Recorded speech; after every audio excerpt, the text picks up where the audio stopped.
So we are here in a remote area in Gap Creek camping area in Australia, New South Wales. So we are all set to make a measurement sweep recording.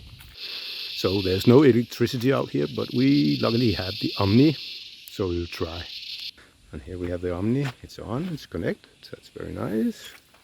We have this Zoom Ambisonics microphone, so we can capture some directional information, and we have the computer with Odeon running, so we are ready to go. Start over.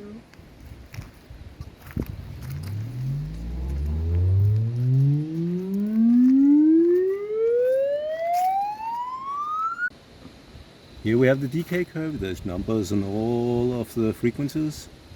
So we now know that mid frequencies we have like 0.8, 0.7 seconds of reverberation time in this forest.